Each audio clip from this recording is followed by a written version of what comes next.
Hey everyone, I'm Megan with the Kieran site with the I Believe podcast as well, and we are going live for Men's Health. So I want to introduce you to my wonderful guest today. We have Mike De Vivo. Hi, Mike.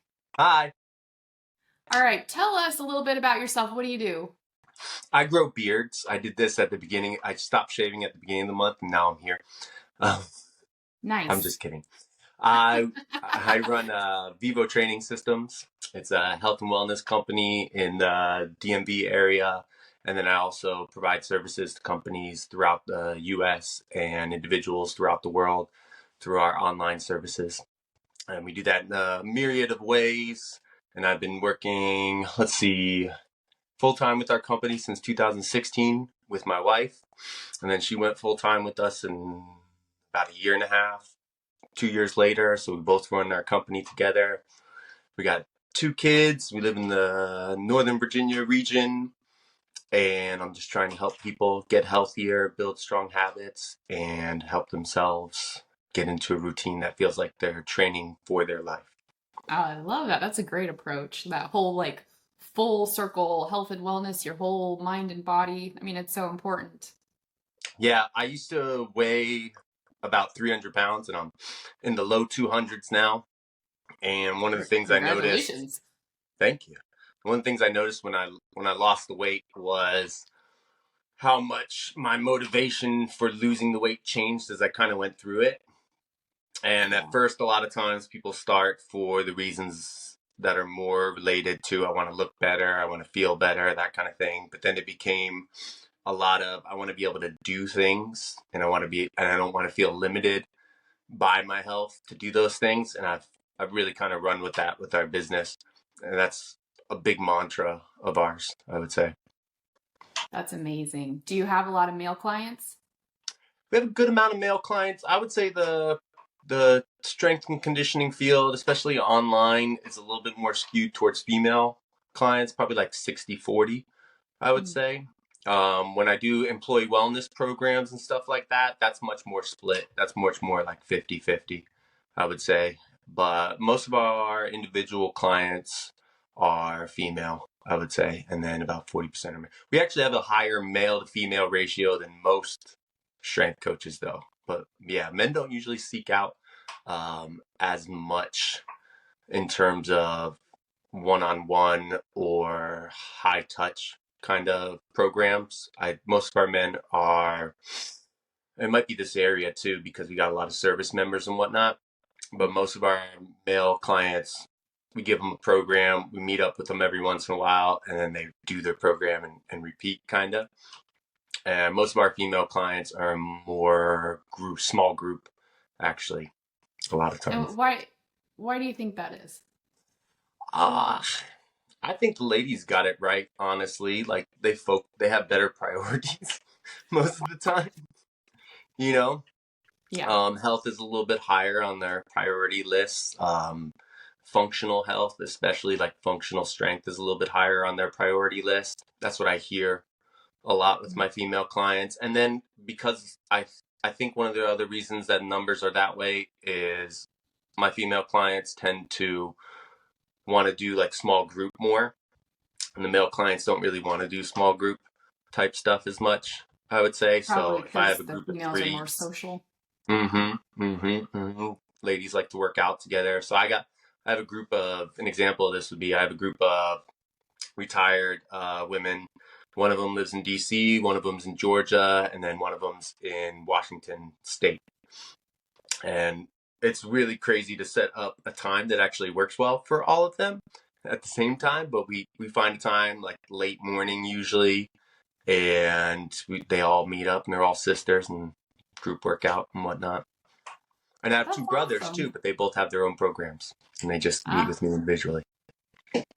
that's so funny. Yeah, Yeah. I mean, it it's totally fun though. makes It's a nice sense. mix. I like the mix. Honestly, I used Yeah. to work. I think I was telling you on a phone call earlier. I used to work with like cardiac and cancer rehab.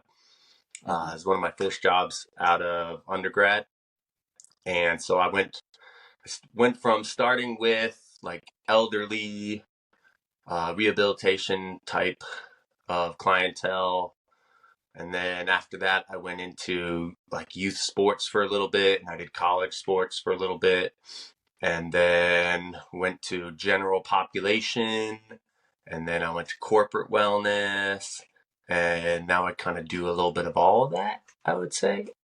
Yeah, very well rounded. It sounds like you've hit all the groups. Yeah, I feel pretty well Yeah. rounded now. I kind of waved through different demographics and psychographics, I would say, over Yeah. time. I've been doing this since 2004. Even though we started our company in 2016, I've been in the field for a bit. Yeah, definitely. So if somebody wanted to work with you and they're not really sure if they're a good fit for you, who would be a good fit for you? So, I mean, it sounds like pretty much anybody. Yeah, I think a lot of times what I try to focus on is the psychographics nowadays.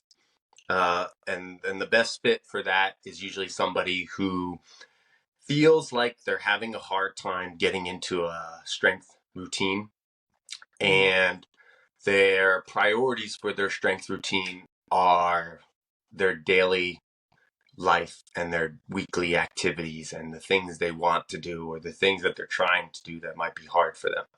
I would say that's our main group, our psychographic that we're looking at.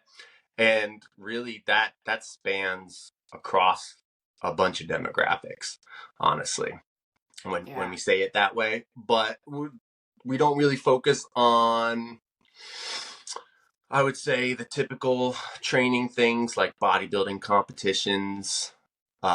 We do work on fat loss and muscle gain, but it's Hmm. more as a side effect, I would say, of moving better, feeling better, having more energy, those kind of things, than it is like a one specific, I need to get my body fat to this level by this date.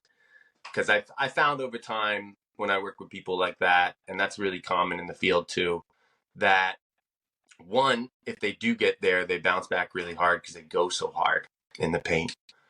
And two, we don't really get that much more efficient by getting super focused on it. I would say there's a low return on investment once they get past, like, I think of it like the 80% seriousness mark. And some coaches want their clients to be serious and super gung ho about things, and that's a certain kind of coach, but we're not that kind of business, really. We're really like the, how do we integrate this into your lifestyle so that it's consistent and you really don't need us but for the expertise and the assessment and the program design. Yeah, and I imagine that like flexibility and balance are probably a big part of it. Where like Exactly. if you're just trying to like bulk up for like a bodybuilding competition, that's not your goal. But for the rest of us, for everyday life, those are super important. Yeah. And I think a lot of times people think that they need to say something like a bodybuilding goal or like a powerlifting goal, like I want to get this strong or I want to get this much body fat, because that's the Yeah, the pop way of talking right. to a coach, basically. But I think a lot of times when I ask why, a couple, like two or three more whys after that, we really get to the root, you know? Yeah. And one of the things we do when we do, I just did event, a local event in Percival, where we set up a booth, and I just set up like a little piece of paper with an X on it or a cross on it, like a X and Y axis type of thing. Think about your algebra days if you if you want to or not. But No. just having people stand on one foot at different distances away from that cross, and then look left but keep their eyes on that cross, look right but keep their eyes on that cross, is one of the balance tests we do. And it's so funny when I do these events and I just have people check out their balance. I just give them a little challenge, like, how good is your balance? Can you stand on one leg? Can you stand on one leg and look different directions? Can you stand on one leg and close your eyes? Those kind of things. You would be surprised, and most people are surprised, how hard some of those things are that they would think would be easy. And then it's just an easy, like, here, take my card. We'll talk about balance and strength and mobility later if you want. And it's And we so do a free important. assessment for everybody when we go to those events. I'll give them a card for a free assessment. And then even if we can't work with them for whatever reason, I like to try and give people a general plan or like a couple of action steps, maybe where they are to help them get to where they're going. And that's something we do. I do that. I just did that about 2 hours ago with a potential, with the lead, so to speak. Yeah. But I'm not like a hard sell kind of person. I'm more of I'm going to give you things to help you notice the value. And then if you feel like it's the right time, we can go forward. That's very smart. That's the best way to do it. So, a lot of people in our community have ocular melanoma, which will impact their vision in at least one eye. So, if you're dealing with somebody with low vision, balance is going to be a little extra difficult. What kind of Exactly. tips do you have for people in our community? Anything that they could try to improve balance with low vision or anything like that? Yeah. Oh yeah. Oh yeah. There's even eye strengthening exercises I think of a lot of times for some people that show promise in kind of delaying that degradation or at least holding on to a certain level of eye strength. So there's different eye strengthening exercises I recommended before. Examples of that would be looking at something close by and then looking at something far away with both eyes, and then maybe doing it with one eye and then maybe doing it with the other eye. I actually had eye surgery when I was little because I had these giant bifocals. Back in the 90s, they didn't look as nice. They had these giant split in between them, and my eyes looked humongous. But I Yeah, bet you were adorable. yeah, it was great. I mean, for a 7-year-old, it wasn't too bad, but Right. I just remember afterwards they gave me a bunch of eye exercises, and I've since looked into it, and I know the process and why they did it. But it was amazing to me how much you could actually grow the muscles around your eye to help you with stabilization. And that stabilization actually can help a lot with the balance. And then if you don't have that, you can work on that in other ways. You can go away from the eye, you can work on your hearing in balance situations, and you can look at your other senses and try to build those up as much as possible, which is the obvious answer, but there's different exercises you can do for that. There's different things you can do for your ankle and your feet, which your ankle and your feet, I would say I've become a little bit of a zealot about over the years. It's pretty amazing how much stronger and how much better people's balance can get if they can improve their foot health. And because most people's foot health is so in the dumps, it's not that hard to improve it. So then you'll see a drastic difference by improving it a little bit. So what's like an example of something that improves your foot health? We could do passive things and we could do active things, actually. So depending on what we see in a general like physical assessment, a lot of times I'll see people whose ankle will collapse inwards or their arch will collapse. And it sounds worse than it is because if I have somebody balance on one leg, you won't see it as much unless you're used to seeing it. But then if we do like a slow motion video and we draw some lines and show you straight lines versus not straight lines and how those lines change, you'll see it real quick.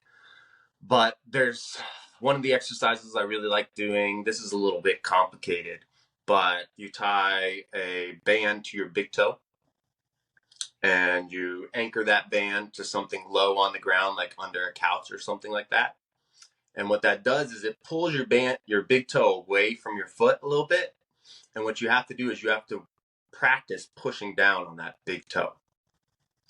And so, and that will engage your arch a lot more, and it'll keep that collapsing inwards from happening a lot more. But for a lot of people, it's going to feel really funky, basically. But that's something anybody can do. Like no matter Yeah. what your mobility is, you're sitting, right? So anybody could do that. So Yeah. that's huge. Yes. Yeah, exactly. Another thing, you could, that's more active, for example. I Uh-huh. really like that drill. But then there's passive ways you can, I wish I wore them actually, but You can get I forget what they're called. I think they're called magic toe socks. You can also get toe separators, or if you do pedicures often, you can just Yeah. grab those toe separators that you have in your pedicures Yeah. kit. But just giving your toes a little bit more space in between podcast sessions, for example, or even during podcast sessions. You could be doing it right now. You know, you could wear the magic socks, which have a little bit of a toe spacer in them, or you could get some toe spacers or get a pedicure, like those foamy ones. And it's very relative because some people are so used to wearing, like my heels clients, my female Washington, D.C. Executive types, I would say, Yeah. that are like younger or middle aged. They haven't gotten old enough to be like F the heels yet, basically. Um, they a lot of times have these really like pinched feet, and Yeah. just a little bit of separation throughout the day, I mean, makes their ankles feel better. A lot of times I'll hear like their low back feels better because that pressure from every step is getting squeezed up a narrow pathway. If you think about we're going to go through all your old classes. I forget what we went through earlier. We went through algebra, so now we're going through physics. Uh, the force production on your joints when your feet are squeezed versus when your feet are open is multiples higher in in in small specific areas that you're repeating thousands of times per day. That's Yeah, like amazing. yeah. So if you can change that, if you can just get better at that, you're going to see a drastic difference pretty quickly. It's crazy to me that you can do something so beneficial with such a ripple effect that could be as simple as like wearing a certain kind of sock. And I know the socks you're talking about because my husband has a pair. He's got a foot issue and he wears those from time to time, and it's like your toes are like sticking out of it like this. Mm-hmm. And they are very cool. So it is really cool that something so simple can really help you and not something super complicated. Yeah. Well, So that's really and amazing. so you were saying your husband has The toe the socks. toe Yeah. socks, yes, and that's awesome. It's still good to hear, by the way. One of the things I was going to say is I think a lot of people have already taken like the first one or two steps to making a drastic change, or Yeah. they're within like striking distance, like they can grab that resource or they can go to that place or they have that friend that they could work out with, but Right. they may have only done it a few times and they're not getting that frequency over time Right. and that repetition over time in that short enough period of time to really see dramatic differences. So a lot of times when I talk about these dramatic differences, they're right there for a lot of people. It's just that it's hard to identify what those are, and then it's hard to implement that at a frequency and a consistency that's really hard for them. Well, that makes sense because you don't know what you don't know. So, like, I might have a foot pain and I don't know what's causing it or how to fix it, but I might be able to tell you what it is and you would know exactly, like, oh, and maybe it is a simple fix like wearing these socks or doing a band exercise that I could do seated at home and I don't have to go to physical therapy and I don't have to buy fancy equipment or, do something super strenuous. And you know So what it that's usually is? It usually is something like that for about yeah, 6 to 12 weeks. it's And then you fantastic. need to figure, and then people will hit a standstill where they won't be able to squeeze as much juice out of whatever the thing was that was useful. And then Mhm. you figure out, do I need to progress? Do I need to regress? Do I need Yeah. to keep doing what I'm doing? Or do I need to stop doing what I'm doing, replace what I'm doing with something else? Right. And that's a lot of times what I'm trying to tell people or help people with in our first meeting is like, where are you? What's the frequency and consistency that looks good for you? Hmm. Here's some suggestions. Which ones look the most likely for your lifestyle? And then 6 to 12 weeks, let's check back in. Let's see where you are. And then other people, like my male clients, will check in like every week, but it'll just be like one on one. And then my Yeah. female clients will check in like every other week, for example. We'll do the group class every week, that kind of thing. That's awesome. But that's how I'm trying to communicate, I guess, health behavior change. That's what a lot of my master's work was in, Mm-hmm. and the research we did there. And I think that's really like the missing link for a lot of people. Aura Biosciences is a clinical stage biotechnology company focused on developing precision therapies for solid tumors that aim to preserve organ function. Our lead candidate, Belsar, is currently in late stage development for primary choroidal melanoma and in early stage development in other ocular oncology indications and bladder cancer. Our mission is to grow as an innovative global oncology company that positively transforms the lives of patients. For more information, please visit us at aurabiosciences.com. Yeah. And they need someone like you who can come in and be that link for them and fill that gap. Yeah, and you don't need a lot either. You just need to know what is the right fit for you. It's kind of like finding a shirt in a way, or Yeah. finding an outfit. Definitely. And I think like in this day and age, so many people go to Google and they search like what their symptom is and 10 things might come up and it could be this to this to this to this. And sometimes even going to the doctor, you go get a second opinion because you're not really sure if they're right or not. So I think just having someone like you who can really help versus trying to do the self-diagnosis and Google your own symptoms. It's never a good idea. We never want to do that. Yeah, because you can kind of get stuck in the woods with a lot of that stuff. Even coaches, it's funny because you can get stuck in your own biases even as a coach. Mhm. Honestly, I think it's a really good sign when coaches actually are coached by other coaches, if that makes sense. Yeah. Versus coaches who are always just doing their own thing, writing their own program, assuming that they're going to be able to have an unbiased view of what what things look like, and how things are Yeah. progressing. I think Right. it's just really hard to get out of that Yeah, you get mindset. stuck in a rut too, I'm Yeah. sure. You just, go through the motion and do the same exercises, and it's kind of this blanket thing.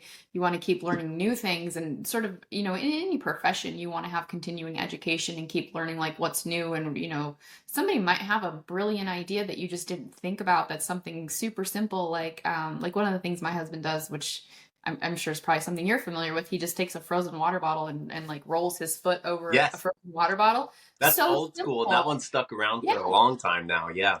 Right, but I would have never thought to do that. And then I saw it on like TikTok or something. Someone was like, "Oh, if you're having these foot pains, do this." And I was like, "Oh my gosh, that's brilliant." And so he started doing it, but we wouldn't have thought of that on our own, even though it's simple, it's free. I mean, everyone has a water bottle. Mm-hmm. Yep. I really there's a book called Foot Pain Relief. It's by a biomechanist. So that's Mhm. someone who studies like the physics of the body. Her name is Katie Bowman. She's a certified strength conditioning coach and all that too. Yeah. But that has a great set of pictures. Sometimes I'll give that book to people a lot of times. So if your husband wants to check that out, or if anybody who's working on balance is trying to get better with their balance and it's hard for them because of their eyes, and you can get better with your foot pain or your foot health or your ankle health, Yeah. that can make a huge difference. And that has a list of a bunch of different resources in there. Yeah.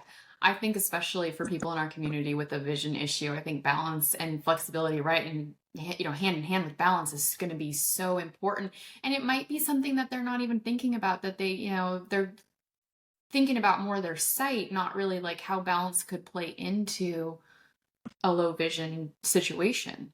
Another thing I think about for your population too Hmm. is getting up and down from the ground, Yeah. right? That's Yes. a big one, and that's really scary for a lot of people. And when it gets scary, it really sucks because you have that fear in the back of your mind a lot of times. And that's something I really like to work on if that is an issue with people, because just getting that fear to calm down can make a large difference for a bunch of other parts of your life as well. Hmm. But it can also really help with mobility training because a lot of times people's hips are so tight that Yeah. they're very surprised at how hard it is to get up off the ground because of that hip tightness, because of sitting at computers all day, for example, or sitting at a desk all day.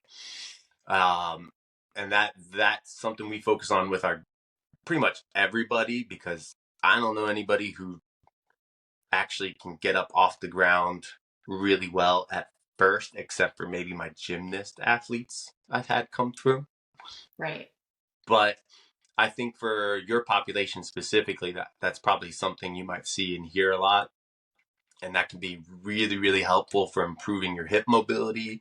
Even just sitting on the ground actually is kind of one of those passive things, going back to like a passive or active intervention. Just sitting on the ground can do a bunch for your mobility. And it seems so obvious, it's silly in a way, but I've seen people just replace certain times when they were knitting, for Oh, example, with sitting on the ground, and then hip pain that had been around for like 10 years after a few months of just replacing probably an hour a couple times a week sitting on a chair versus sitting on the ground. And that could be with a bolster. That doesn't have to be like flat on the ground. You could sit on a yoga block. You could sit on like a meditation pad. You could sit on multiple pillows. It doesn't have to be super like strict on the ground, no support either. that's awesome. I would not have guessed that. I would have thought sitting on the ground would like make it worse. So that again, like you don't know what you don't know. That's amazing. Yep, and it can make it worse. A lot of interventions can make things worse, but a lot of that worse and better is related to the dose. The dose kind of makes the poison or the medicine. Yeah, that makes sense. That's a big thing that plays into the frequency that we need to figure out. What is a good frequency? A lot of that's related to what's the correct dosage over time for you with these passive and active interventions, for example, exercise interventions, or even just habit interventions. Same thing. Dose makes the poison, because a lot of times you add a habit in, you don't think about the mental load that habit will have for you and how much energy you have to devote to it.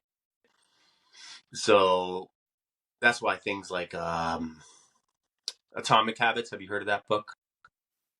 No? Check out Atomic Habits. Like New York Times bestseller, top of the charts, across the board.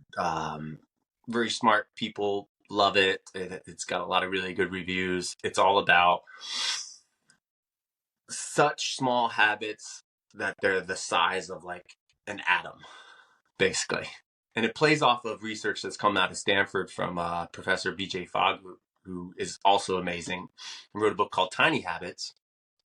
But I like the Atomic Habits book because it gives you a little bit more actionable, less research backed.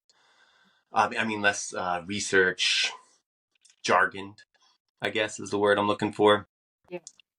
And the reason he called it Atomic Habits is, one, because they're so small, but two, because you think of an atom or something atomic, you think of something like a giant explosion, right? And that's because something so small can become something so dramatic once you get that dose and that frequency right. And he breaks it down. It's really good. If you check out that book, I wish more of my clients would read that book, honestly. All right. So since this is such great information for everybody, but since it is men's health, what would you say is the most important thing to you going into men's health? What do they need to know? What do they need to do? What are your thoughts on men's health? Man, I was thinking about this when I talked to you earlier too. There's a lot of areas of men's health that a lot of voids in men's health that I think can be filled with men working out together, that I wish I could get them to do more. But one of the things I like to recommend a lot, especially around this time of the year, is getting outside. And it doesn't seem like a male or female thing as much, but when I can get my male clients to go outside more, I see a much larger change in their mental focus, if that makes any sense. So, there's a It lot of grounding that happens when you're outside. Yes, and I think that grounding effect, Yes. I feel like men need it more. So I have a tip for that. I don't know. Are you familiar with grounding sheets? Maybe. Are these like the electromagnetic ones? If you want to work on your grounding and you don't have time to go outside or it's too cold or whatever, they have sheets that you can get that you plug them in, but they're not electric, but the when the plug goes in, it attaches to the ground wire that goes into the ground, Hmm. and that runs through this little, I don't know if it's some kind of a metal or something that runs through the sheets. Like you don't feel it, but you ground all night while you sleep. Okay, okay. Yeah, I I like that. haven't tried them yet, but it's on my Amazon wish list. So maybe a That's like a Christmas present. that's more of a passive one. I like that. Yeah. Yeah, yeah, yeah. But I'm really excited to try them. So I think I might buy them for my husband for Christmas since we share sheets anyway. So I don't know. But I'm so excited to try them because yeah, I mean I can't really go stand outside in the grass in my bare feet in the winter or for as much time as we need to really get that Right. grounding. But it's so beneficial. Well, even if you can't stand outside in your bare feet, there's a method I really like to use when people are outside, Hmm. and it's was originally popularized, I believe, in Japan, and it's all about using your senses to bathe yourself in the nature that surrounds you. Oh, And this is a good one, I think, because it's a little bit easier to convince people with this one. yeah. Um, where you go anywhere outside. Like you're walking from your house to your car, you're outside, right? Yeah. A lot, unless you got a garage that you're going in your car, for example. But once you get out of your car to go groceries, you got to be outside at some point, right? Right. Um, just pause and think about your senses and think about, what do I smell? What do I see? What do I hear?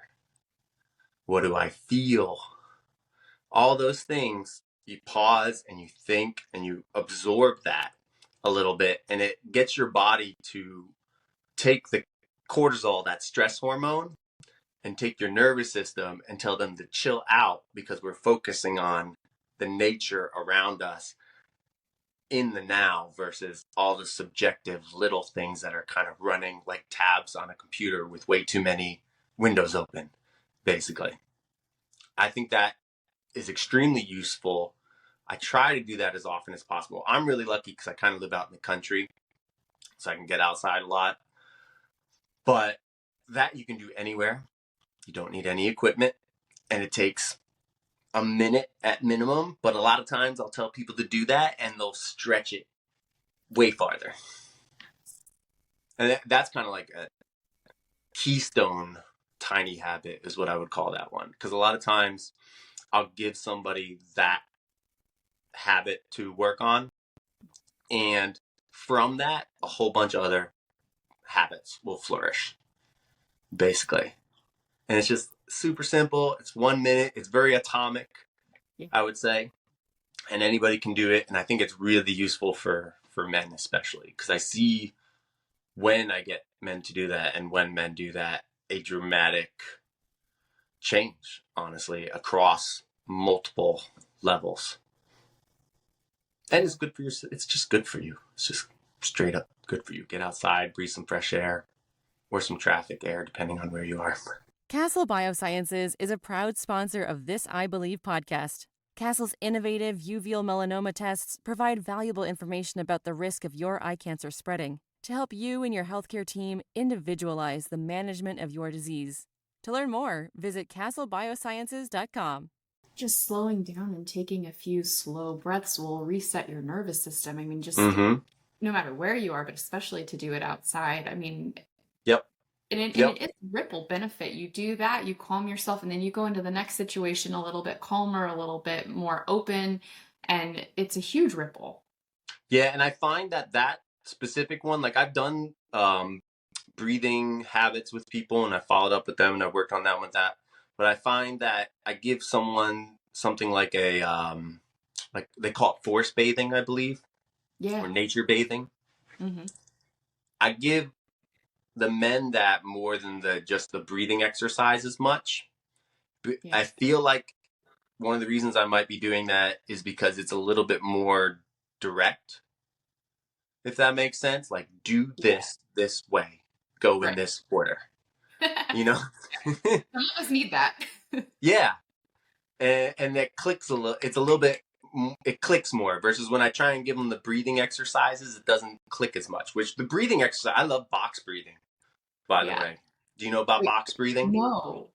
So box breathing is a simple one that don't do when you're operating heavy machinery, by the way. But you work on exhaling for 4 seconds. Usually that means through like pursed lips, so you don't blow all the air out in the first 2 seconds. Then you hold for 2 seconds. You don't breathe in or out. I mean, for 4 seconds. Sorry, you don't breathe in or out. So 4, 4. I get like little balloons if I do fun things. Did you see that? Oh, yeah, I did see it. I didn't know what it was, though. And if I do this, does it do it again? No. Oh, that was funny. So 4 seconds exhale, 4 seconds hold, 4 seconds inhale, 4 seconds hold. Okay. And then repeat. 4 seconds exhale, 4 seconds hold, 4 seconds inhale, 4 seconds hold. And that will get you to really focus on the current moment. Nice. And it's a little bit more direct. And it's easy numbers to remember. Yeah. And that it's called box breathing because you can imagine like a 4-sided square. Oh, I was going to ask you why it was called box breathing, but that makes sense. 4 seconds. 4 seconds, hold, 4 seconds, hold, repeat. Nice. And that's so simple. Really, I love that. Anyone can do it anywhere. It's free. Love it. Yep. It's a great one. What else for men's health? Man, I mean, there's the typical, like, go get a physical, go to the doctor. You know, I don't think the numbers have improved a lot. They still are pretty low. I have seen improvements over time. I have my master's in public health from GW. So I used to have all the statistics memorized and everything. It's been a while now, though. But most men just don't go into the doctor. They don't get their preventative screenings done. They don't get their physicals done. They don't go in regularly and check their blood pressure. Or even if you're not going to go to the doctor, go to like the local grocery store and get your blood pressure checked a couple times. And don't just rely on that one measurement either. Like get multiple measurements. Go a couple times. Yeah, definitely. Because you want to find a problem before it becomes a big problem. By the time you're suffering enough to go to the doctor, you've probably waited a little too late. Yeah. And that happens way too often for most men in the US these days, I would say. Yeah. And it's getting better, but it's really like 2% better than maybe 5 years ago. It's really not getting as good as it needs to be. So that's still something to check on. Yep. Definitely. So for everyone who's watching, whether they're male or female, if they are like, man, I would like to work with Mike. This sounds amazing. He's got a great energy. He's upbeat. He's fun. And I need some exercises to, maybe just live a more full life, have better balance, better flexibility. Or I have a goal. I want to, do X, Y, or Z. How can people get a hold of you? Yeah, so you can email me. My email is mike@vivotrainingsystems.com. You can find me on Instagram at Coach Vivo, VIVO. Then we have our corporate wellness website, but you can contact me through that as well. It's called planyourstrength.com. So if you're trying to convince your business to give you maybe some discounts on some fitness and health services, or maybe you want to run a small wellness challenge for a group of friends or business or a division in your business. We do that a lot. And then you can find me on Facebook. Our business page is Vivo Training Systems. And you can just friend me on Facebook too. I don't care. Awesome. And we'll link all of these for you so you can find them. I'll put them in the comments of the live. And then we'll also, when this is edited and re-released as an edited version, we'll have everything in the show notes. So you guys should be able to find all of these things. And is there anything else, Mike, before we wrap it up? Do you feel like we hit everything? I feel like we hit pretty much everything. Yeah, I would say just a lot of things. Remember what time of year it is right now. That's a big message I'm trying to get across to people. You know, remember what that mental load looks like around this time of year. Remember what that physical load looks like this time of year. A lot of times people will set their expectations really high for their health habits, and then the season will start and it gets much harder. So just try and, I would say, find things that are your anchors, you know, your foundations. What are your anchors and your foundations at this time of year? And can you hold on to those and build those or fortify those? I think that's really important around the holiday season, going into New Year's and whatnot. And then if you have a really hard time, feel free to contact me in January or February, like most people do. Yeah. That's your busy season. It's my busy season, yeah. Because I think we get so busy in the holidays and we drop so many things and we eat too much and we drink too much and we lay around too much watching the Christmas movies and the holiday movies, and then January comes and we all go, oh dear, we gotta fix all the last 4 months. And I think it's okay to like take it easier over the holidays, you know, and I'm not trying to just give people permission to just be slobs over the holidays or anything like that, you know. But I do think you're going to have seasons in your year and in your life that you need to plan accordingly for. It helps to know yourself well in those seasons. For example, so if you don't know yourself well enough, it's actually really useful to take some personality tests. We do a little personality assessment when we meet with new clients for that reason as well. But work on knowing yourself, work on building your foundations in whatever healthy habits you're doing right now. Enjoy the holidays, but just keep your foundations there, keep your routines there as much as you can, so you don't have to dig yourself out of a hole as much when we get to the end of the holiday season. Yeah, maybe have a little bit of balance. Yeah, work on a little bit of balance on one foot with an eye closed, maybe. I meant balancing your healthy habits and your bad habits, but all the balances, yes. Yeah, like don't go off the rails and just go crazy, but indulge and give yourself some grace, but then also, you know, go for a walk, do something that's on the healthy side as well, so then you don't beat yourself up so much, you don't feel so bad about when you did indulge. Right. Like what are the things that you know you can do when things get crazy, and you know that help you when things get crazy, and you've been doing for a while, and keep doing those. Basically, that's really what I'm saying right now. And if you're trying to start new things right now, that's okay too, but try to keep them at the atomic level, basically. Yeah. And don't put too much on yourself going into the holidays. It's stressful and it's hard, and for everybody, but also for men, because I feel like men aren't as good of a communicator as the females are. And so if you're not talking out those feelings and you're kind of holding it in and you're stressed out because the holidays are a lot, it's financially overwhelming. It's, you know, a lot of guys don't like to be around a lot of people, and all of a sudden you're in holiday party after holiday party and there's this and that, and it's just an overwhelming time. So give yourself some grace and, you know, just try to take some time for yourself. And I do think it's just a very overwhelming time, but I do think it hits men a little bit harder. Yeah. I think a lot of times I don't see the males until February. I see the females in January, and I see the males more in February. Basically, they have to recover before they can come to you. Yeah, exactly. Yeah, that makes sense. Yeah, there's a myriad of reasons, and that's definitely probably one of them, I would say. Yeah, awesome. So keep that in mind. I would say. That's definitely, my closing remarks. All right. Well, Mike, thank you so much for coming on the podcast. Thank you for all this amazing information. This was so beneficial, and I hope that everyone out there watching really got a lot out of this.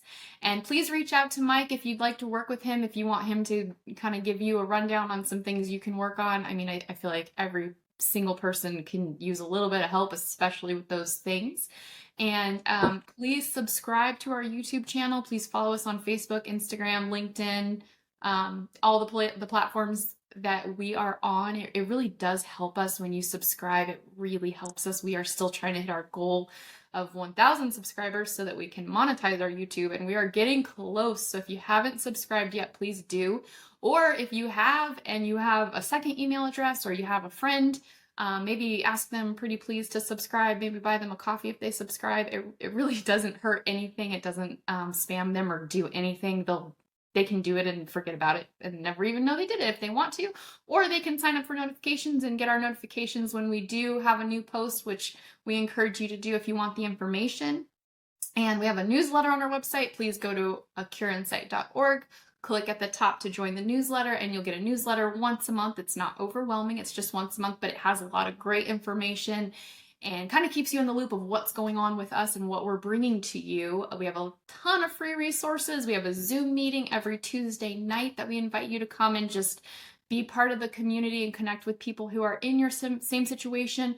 And you can either be there for the people who are new to the community, or you can have somebody as a mentor to you who's a little bit older, or, well, I shouldn't say older, but has been in the community a little longer, a little more experienced. And we do have a program that kind of matches you up as buddies. If you want somebody to kind of help you, or if you've been around and you want to return that, you can sign up for that program. Mike, thanks for being here. I've enjoyed this. This was amazing. And everybody, we will see you guys next time. Bye, everyone. Bye.